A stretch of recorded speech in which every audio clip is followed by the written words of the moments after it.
Hi guys, thanks for tuning in to another video episode on the Forgotten Weapons Library. Today we are taking a look at Mauser bolt rifles by Ludwig Olson. This is really one of the classic reference books that is out there on firearms, and is probably the single best book on Mauser rifles in general. Of course, the Mauser bolt action really was the standout bolt action rifle design ever, really. And Olson covers these from the very early black powder models all the way through the ones that came to be very well known, the K98K in German use through World War II, and of course the dozens of other varieties that were used by other countries for many, many years.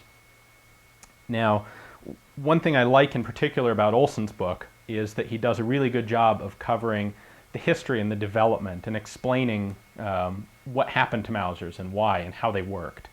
One of the other preeminent books on the Mauser, which we have also reviewed previously, is Robert Ball's Mauser Military Rifles of the World.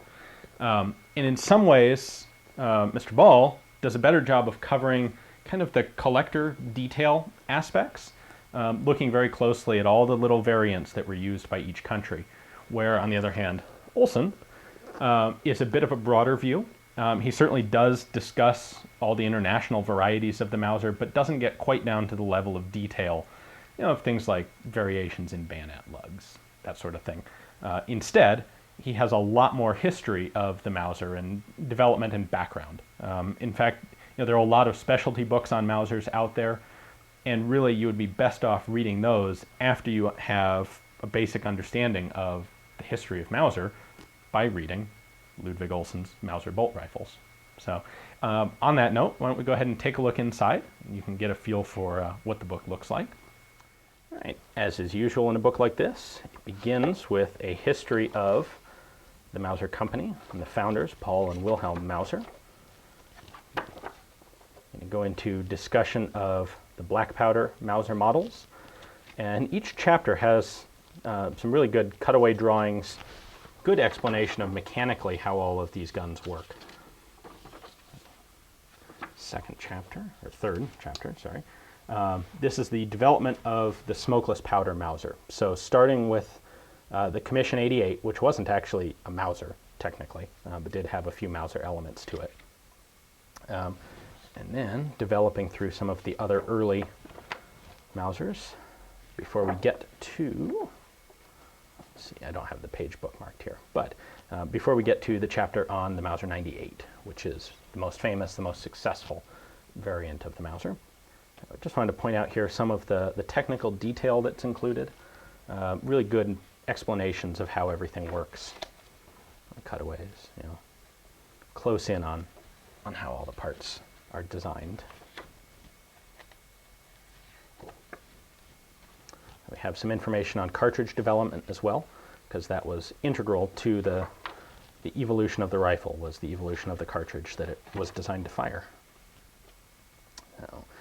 This is where we take a look at some of the foreign models developed from the 98. So Turkish Mausers obviously are one. We've got a bunch of others.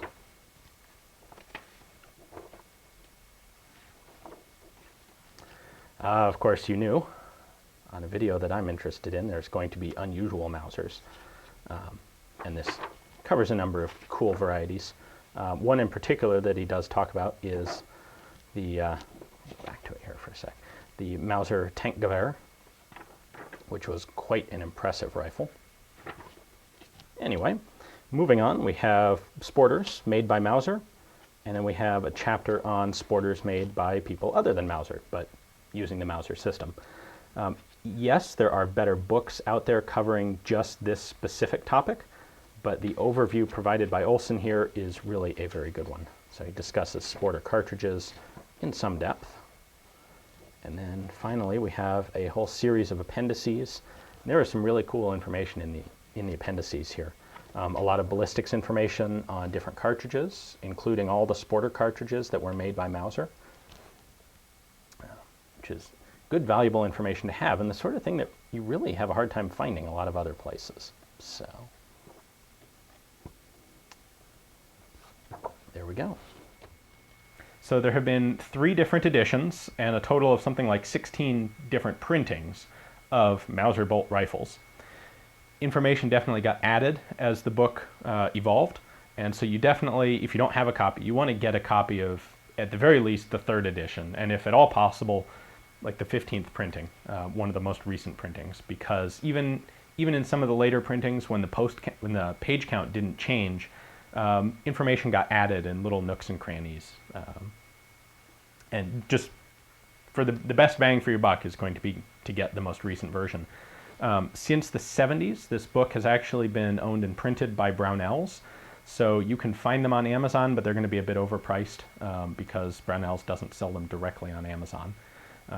So we'll have a link to Amazon in case you want to take a look there for a copy of this or anything else you can get on Amazon.